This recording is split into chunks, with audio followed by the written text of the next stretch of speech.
यानंतर थेट नंदुरबारमध्ये जातोय. पंतप्रधान मोदी सभा घेतात. जोहार.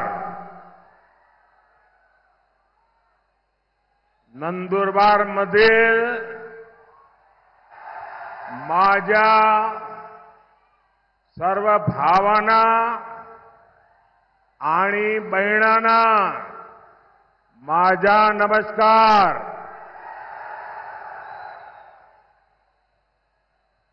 मैं देव मोगरा माता की धरती को नमन करता हूं.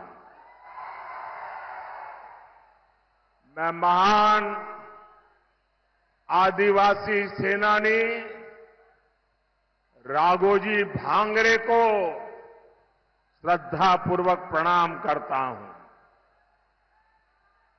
हम सबको प्रेरणा देने वाले जननायक कृष्णाजीराव सावले, महात्मा ज्योतिबा फुले, सावित्रीबाई फुले, उनको भी आदरपूर्वक स्मरण करते हुए प्रणाम करता हूं. साथियों, आज अक्षय तृतीया आखा तीज का शुभ पर्व है. मैं सभी देशवासियों को और खास करके मेरे किसान भाई बहनों को अक्षय तृतीया की बधाई देता हूं. आज भगवान परशुराम की जयंती भी है.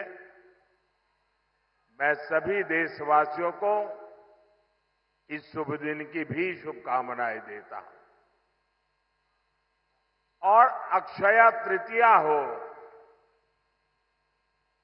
और इतने सारे लोग आशीर्वाद देने के लिए आए हो. अक्षय तृतीया के जो आशीर्वाद मिलता है ना, वो भी अक्षय होता है. आज जितनी विशाल संख्या में आपका ये आशीर्वाद ये पक्का कर रहे हैं, पुनः एकदा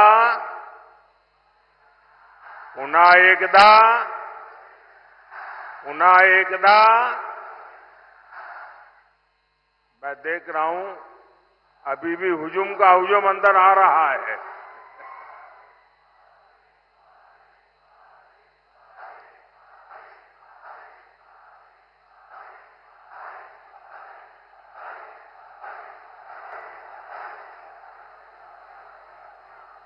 साथियों, यहां नंदुरबार और गुजरात के बीच कोई दूरी नहीं है. और पहले भी मेरा खूब यहां आना जाना होता था. और नंदुरबार आए और चौधरी की चाय न पिए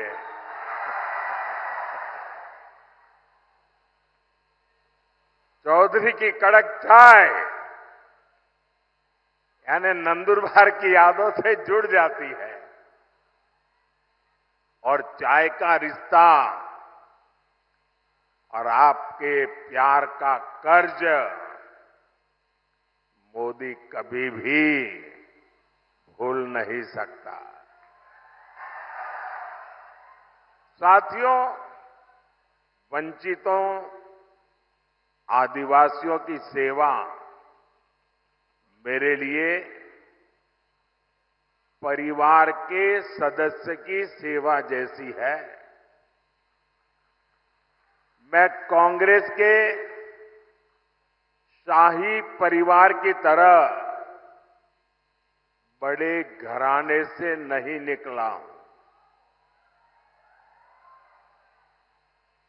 मैं तो गरीबी में ही बड़ा हुआ हूं.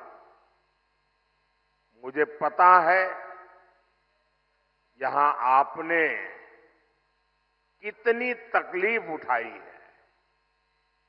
हमारे आदिवासी भाई बहन यहां काफी ऊंचाई पर भी रहते हैं। पानी के लिए कैसे आपको उतरकर नीचे आना पड़ता था, तब पानी मिलता था, ये माताएं बहनों को सबको मालूम है। आपके जीवन में भी मुश्किलों का पहाड़ था। कितने ही आदिवासी परिवारों के पास पक्का घर नहीं था। आजादी के 60 साल बाद भी गांवों में बिजली नहीं पहुंची थी और इसलिए मोदी ने संकल्प लिया था, हर गरीब को घर, हर आदिवासी को घर, हर आदिवासी के घर में पानी, हर परिवार को पानी की सुविधा।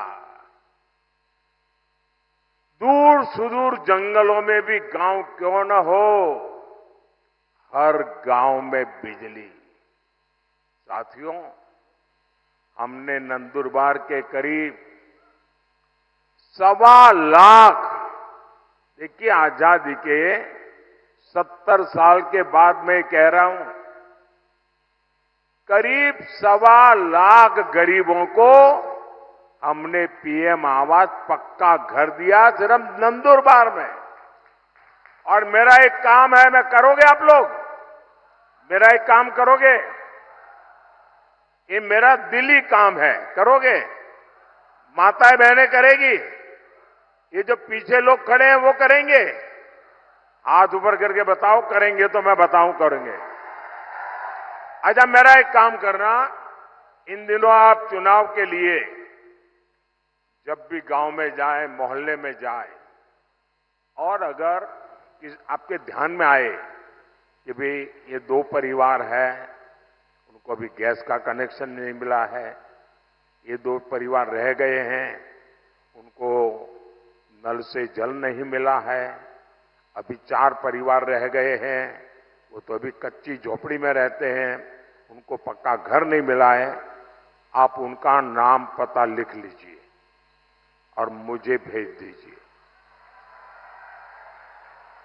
और मेरी तरफ से उनको गारंटी दे देना कि मोदी आए थे, मोदी ने कहा है तीसरे टर्म में मैं 3 करोड़ और घर बनाने वाला हूं, आपको पक्का घर मिलेगा। तो ये बता देंगे, देखिए आप ही मेरे मोदी है, तो करेंगे। देखिए, हमने घर दिया मतलब 4 दीवारें दी ऐसा नहीं है। हमने घर के साथ बिजली, पानी, गैस कनेक्शन भी दिया। एनडीए सरकार ने महाराष्ट्र के 20,000 से अधिक गांवों में हर घर जल पहुंचाया है। मैं शिंदे जी, देवेंद्र जी को बधाई देता हूं, आपने मेरे हाथ मजबूत कर दिए। इसमें नंदुरबार के 111 गांव जो कठिन एरिया था वो भी शामिल है। और अभी तो ये ट्रेलर है,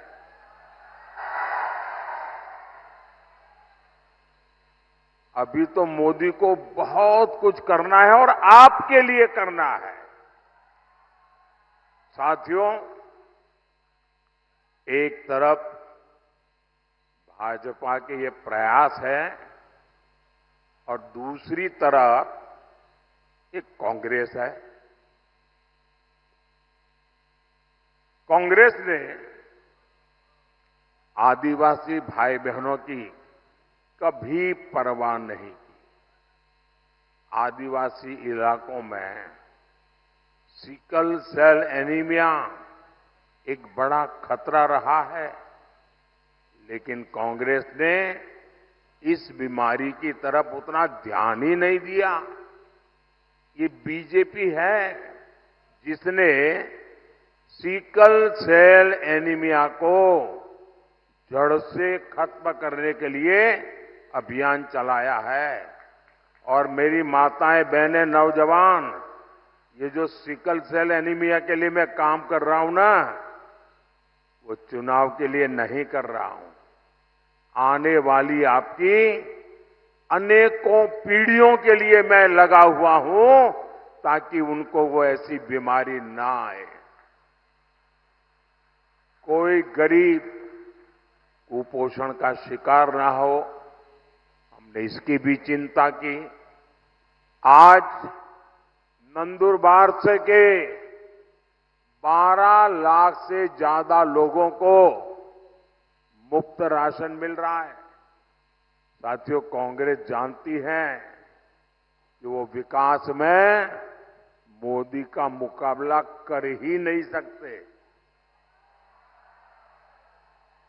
और इसलिए वो इस चुनाव में झूठ की फैक्ट्री खोल के बैठ गए हैं, झूठ फैलाकर वोट लेना चाहते हैं। कभी आरक्षण को लेकर झूठ, कभी संविधान को लेकर झूठ, और इन्होंने पूरा इकोसिस्टम ऐसी अफवाहें फैलाने के लिए 24 घंटे लगा के रखा है। साथियों, आरक्षण पर कांग्रेस का हाल चोर मचाए शोर, ये चोर मचाए शोर वाला है। धर्म के आधार पर आरक्षण बाबा साहब के सिद्धांतों के खिलाफ है, बाबा साहब की भावना के खिलाफ है। संविधान निर्माताओं ने जो संविधान बनाया, उसकी पीठ में छुरा भोंकने वाला ये माफ न कर सके ऐसा पाप है। लेकिन कांग्रेस पार्टी का एजेंडा है दलित, पिछड़े, आदिवासी, इनका आरक्षण छीन करके माइनॉरिटी के नाम पर अपने वोट बैंक को दे देना। और मैं ऐसे हवा में नहीं कह रहा हूं, मेरे पास मजबूत उदाहरण है। और इसलिए मेरे भाई बहन, आप घर घर हर एक आदिवासी परिवार को समझाइए, और मेरे आदिवासी समाज के पढ़े लिखे लोग हैं, उनको भी मैं करबद्ध प्रार्थना करता हूं कि आप समाज को जगाइए। ये कितना बड़ा संकट कांग्रेस वाले लेकर के आए हैं। अब उन्होंने क्या किया, कर्नाटका में धर्म के आधार पर आरक्षण देने की दिशा में बहुत बड़ा कदम उठाया, और उन्होंने कहा रातों रात कर्नाटका में जितने भी मुसलमान लोग हैं, उन सबको रातों रात ओबीसी बना दिया। एक ऑर्डर निकाल दिया, मुख्यमंत्री ने थप्पा मार दिया। अब हुआ क्या, जो ओबीसी को आरक्षण मिलता है, उसका सबसे बड़ा हिस्सा ये रातों रात ओबीसी बन गए, उन्होंने लूट लिया। अब बताइए, ये वो आदिवासियों के लिए करना चाहते हैं, वो दलितों के लिए करना चाहते हैं, और ये कर्नाटका का मॉडल पूरे देश में लागू करना चाहती है। एससी, एसटी, ओबीसी का आरक्षण खत्म करने के लिए। और मैं गंभीरता से कह रहा हूं, ये महाअघाड़ी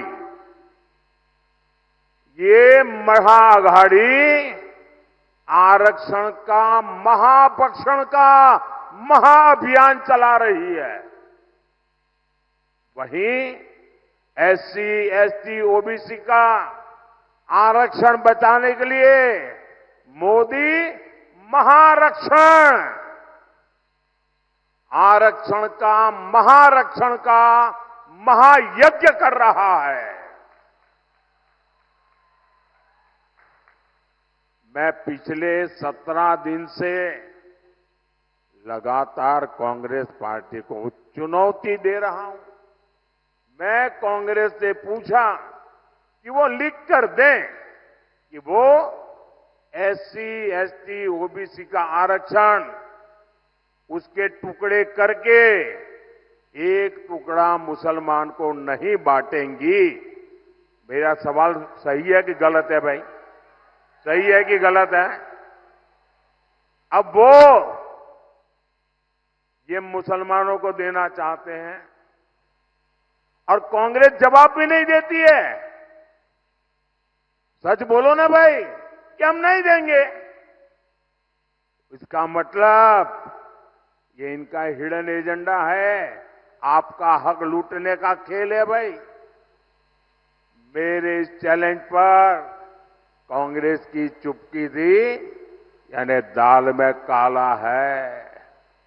ये चाहे जितनी भी कोशिश कर लें, देश विरोधी ताकतों के साथ मिलकर कितना ही झूठ फैला ले, आपके पास मोदी का भरोसा है।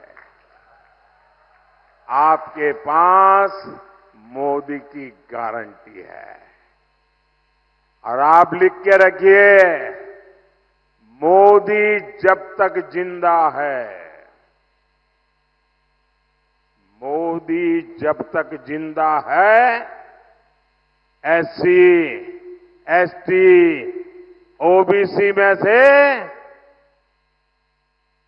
आरक्षण का रत्ती भर भी हिस्सा मैं किसी भी धर्म के आधार पर नहीं देने दूंगा।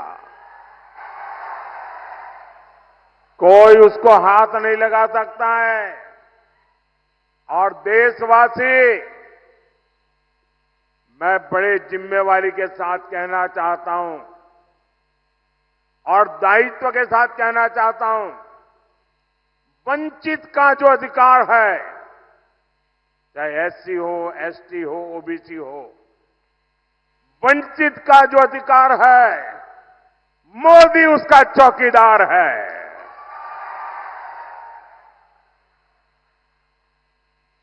मोदी की चौकीदार में जब मोदी जैसा चौकीदार हो, किसने अपनी मां का दूध पिया है जो आपका हक छीन सकता है?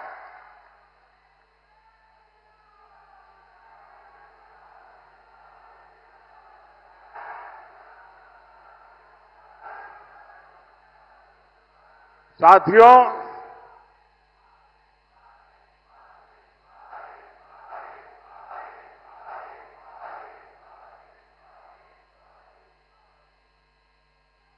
साथियों, हम तो माता शबरी की पूजा करने वाले लोग हैं, लेकिन कांग्रेस ने कभी आदिवासी समाज को सम्मान नहीं दिया और न ही मिलने दिया। आदिवासी क्रांतिकारियों ने आजादी की लड़ाई में इतने बलिदान दिए, लेकिन कांग्रेस ये बलिदान की बात मानने को तैयार नहीं है। आजादी की लड़ाई का पूरा श्रेय कांग्रेस केवल एक परिवार को ही देती रही है। ये भाजपा है जो देश भर में आदिवासी स्वतंत्रता सेनानियों पर म्यूजियम बनवा रही है, ताकि आने वाली पीढ़ियों को पता चले कि हमारे पूर्वज आदिवासियों ने देश के लिए कितने बड़े बलिदान दिए थे। साथियों, आप सभी जानते हैं, भाजपा ने, एनडीए ने आदिवासी बेटी को राष्ट्रपति बनाया और पहली बार ऐसा हुआ। लेकिन आपको याद रहना चाहिए, वो कौन लोग थे जिन्होंने आदिवासी बेटी द्रौपदी मुर्मू जी को चुनाव, राष्ट्रपति का चुनाव हराने के लिए रात दिन एक कर लिए थे। वो कौन थे? ये कांग्रेस वाले थे, जिन्होंने एक आदिवासी बेटी को राष्ट्रपति बनने से रोकने के लिए रात दिन एक किया था। और कांग्रेस पार्टी ने ऐसा क्यों किया? और इसकी एक वजह अभी 2-3 दिन पहले ही खुली है। कांग्रेस के जो शाहजादे हैं ना, उनके गुरु अमेरिका में रहते हैं। ये कांग्रेस के शाहजादे के एक गुरु अमेरिका में रहते हैं। उन्होंने भारत के लोगों पर रंगभेदी टिप्पणी की है। रंग के आधार पर भेद, ऐसा गंभीर आरोप लगाया है। अरे जिनका रंग भगवान कृष्ण जैसा होता है, कांग्रेस उन्हें अफ्रीकन मानती है। और इसलिए द्रौपदी मुर्मू जी राष्ट्रपति बने, उन्हें ये मंजूर ही नहीं था। आप लोग बताइए, यहां जो भगवान कृष्ण के रंग वाले हैं, क्या वो सब अफ्रीकन है क्या? क्या ये अपमान है कि नहीं है? क्या आदिवासी समाज का अपमान, इसका बदला लेने के लिए ये रंगी की बातें कर रहे हो? साथियों, कांग्रेस पार्टी का एजेंडा कितना खतरनाक है, ये शहजादे के गुरु ने इसका भी खुलासा किया है। ये शहजादे के गुरु ने अमेरिका से कहा है कि राम मंदिर का निर्माण और रामनवमी का उत्सव, ये आइडिया ऑफ इंडिया के खिलाफ है, भारत के विचार के खिलाफ है।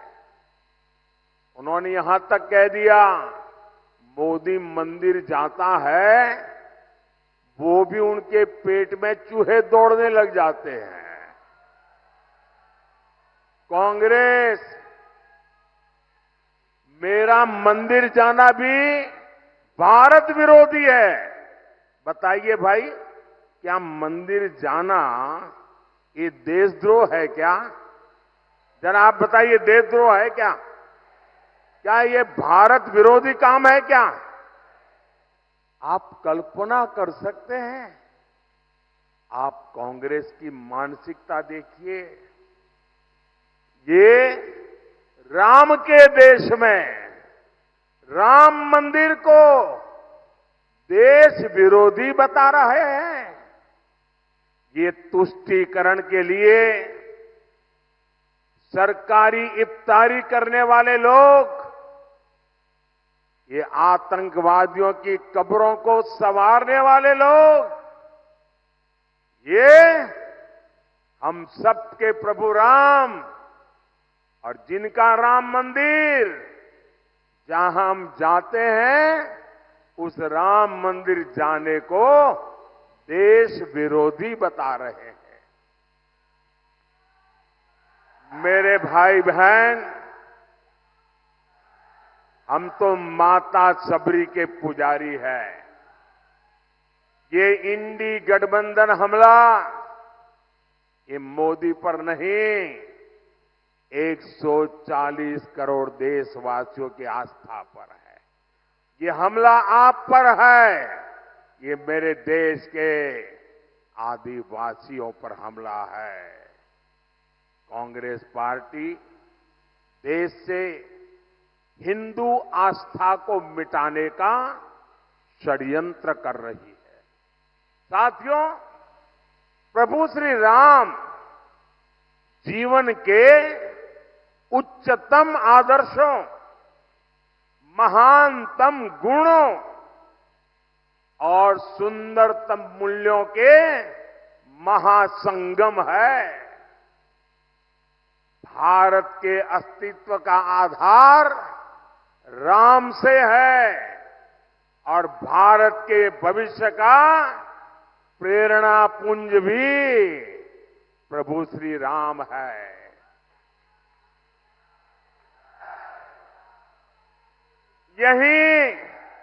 यही महाराष्ट्र की धरती पर ये संत आवाज उठी थी, विश्वाचा विश्राम रे, स्वामी माजा राम रे। अर्थात मेरे राम तो पूरे विश्व के विश्राम है, आश्रय है। ऐसे प्रभु राम को कांग्रेस पार्टी वाले आइडिया ऑफ इंडिया के खिलाफ मानती है।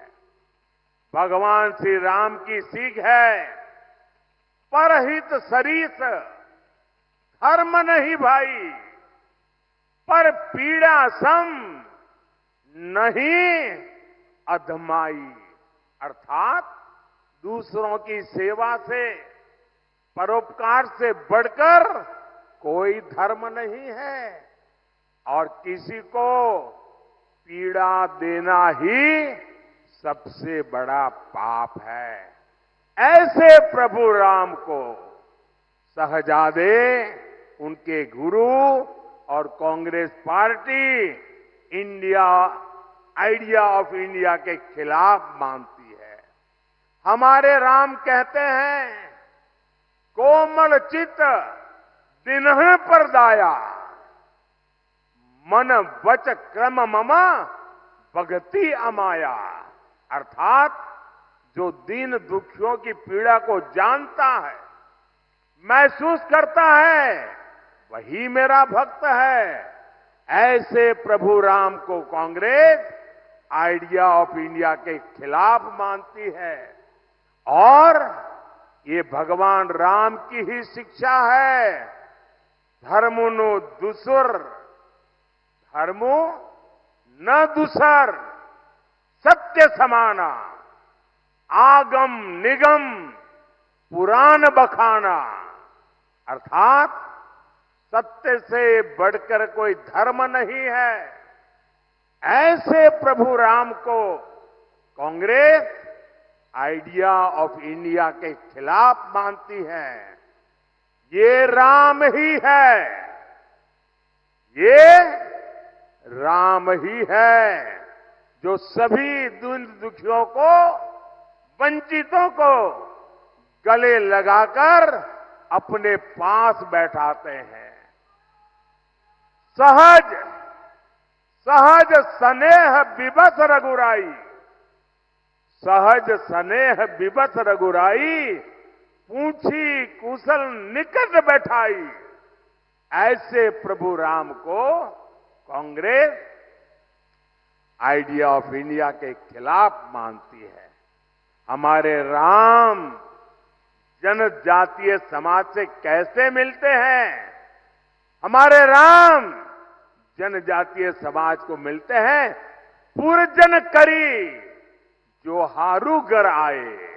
अर्थात राम आदिवासियों का, उनकी संस्कृति का सम्मान करते हैं, उनसे जोहार करके मिलते हैं। ऐसे प्रभु राम को कांग्रेस आइडिया ऑफ इंडिया के खिलाफ मानती है। हमारे प्रभु श्री राम ने हमें सिखाया है, और ये जो लोग देश छोड़ करके भाग गए हैं, वो जरा कान खोल के सुन ले। हमारे प्रभु राम ने सिखाया है, अपि स्वर्णमयी लंका न में लक्ष्मण रोचते, जननी जन्म भूमिश्च स्वर्गादपि गरीयसी। अर्थात हमारी मातृभूमि स्वर्ग से भी बढ़कर है। यानी राष्ट्र प्रथम, नेशन फर्स्ट।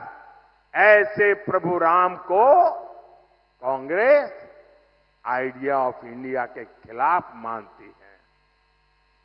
साथियों, ये लोग इतने अहंकार से भरे हुए हैं कि गरीब इनके लिए कोई मायने नहीं रखता। ये लोग सत्ता में रहते हैं तो गरीब को दुत्कारते हैं, उसे तरसा तरसा कर रखते हैं। आज एक गरीब का बेटा आपका सेवक बनकर के प्रधानमंत्री पद से ये जब काम कर रहा है तो एक गरीब विरोधी मानसिकता वाले, शाही परिवार की मानसिकता वाले इसे बर्दाश्त नहीं कर पा रहे हैं। और ये नकली शिवसेना वालों की गरीब से कितनी नफरत है, ये इन्होंने फिर बताया है। ये नकली शिवसेना वाले मुझे जिंदा गाड़ने की बात कर रहे हैं। एक तरफ कांग्रेस है जो कहती है मोदी तेरी कब्र खुद देगी, और दूसरी तरफ ये नकली शिवसेना है जो मुझे जिंदा गाड़ने की बात करती है। और मुझे गाली देते हुए भी ये लोग तुष्टीकरण का पूरा ध्यान रखते हैं। मोदी की कब्र खुदेगी, मोदी को जिंदा गाड़ देंगे, और इसमें भी अपने वोट बैंक को पसंद आए वही गाली दागोगे क्या? साथियों, मुझे कई बार ये सोचकर दुख होता है कि बाला साहब ठाकरे को कितना दुख होता होगा। मैंने बाला साहब को निकट से देखा है, उनके मन को, दिल को छू करके मैंने देखा है। अब तो ये नकली शिवसेना वाले बम धमाके के दोषी को भी अपने साथ प्रचार में ले जाने लगे हैं। इसका मतलब हुआ कि बिहार में चारा चोरी में जेल भुगत रहे व्यक्ति को कंधे पे बिठा के घूम रहे हैं। महाराष्ट्र में बम धमाकों के दोषी को कंधे पर बिठा के घूम रहे हैं। ऐसे पापियों को लेकर के जिनको चलना पड़ रहा है, इन लोगों के विषय में 50 बार सोचना पड़ेगा। इसलिए कोई बड़ी बात नहीं कि मुझे उनको जमीन में गाड़ने के सपने दिख रहे हैं। ये लोग जनता का साथ, जनता का विश्वास तो गवा चुके हैं। इनकी अपनी सियासी जमीन खिसक चुकी है। लेकिन ये भूल रहे हैं कि भारत की 140 करोड़ जनता, मेरे माताएं बहनें इतनी बड़ी तादाद में जो आई है ना, ये मेरी माताएं बहनें, यही मोदी की रक्षक है। ये मातृशक्ति मेरा रक्षा कवच है। मुझ पर मातृशक्ति का इतना आशीर्वाद है, ये लोग चाहकर भी मोदी को जीते जी भी और मरने के बाद भी जमीन में नहीं गाड़ पाएंगे।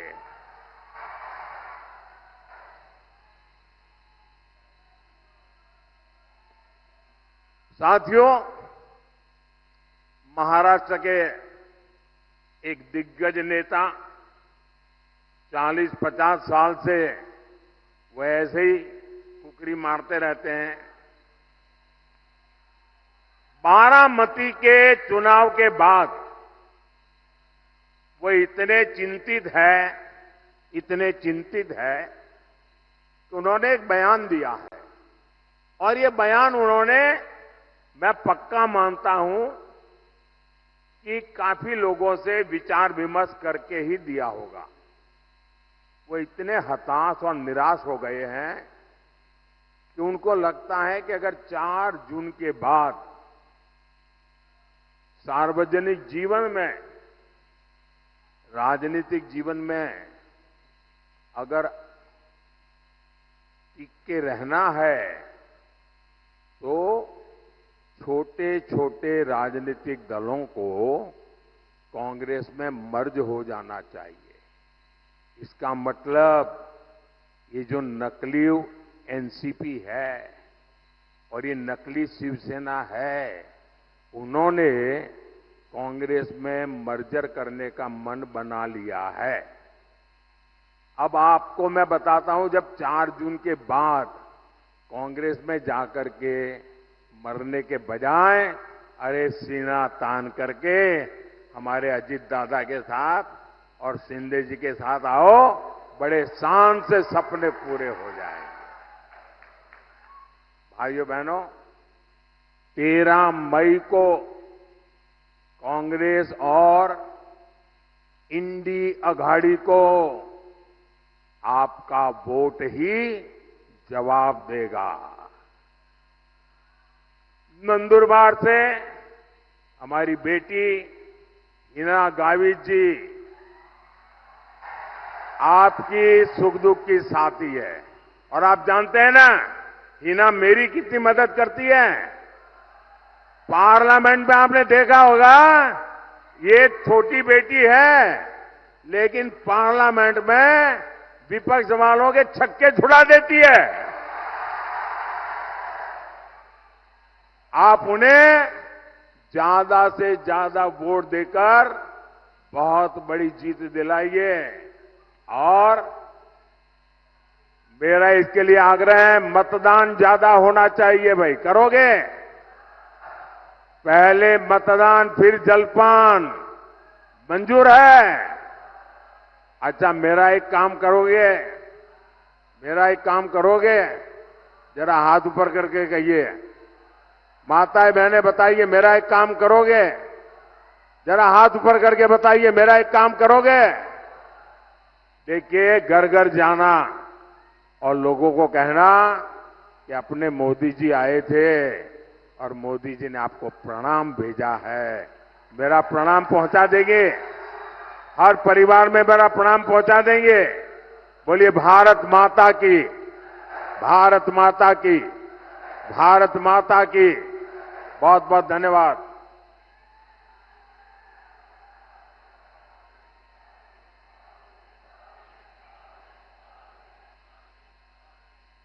भारत माता की, भारत माता की, भारत माता की। अब की बार, अब की बार, अब की बार। एबीपी माझा, उघडा डोळे बघा नीट।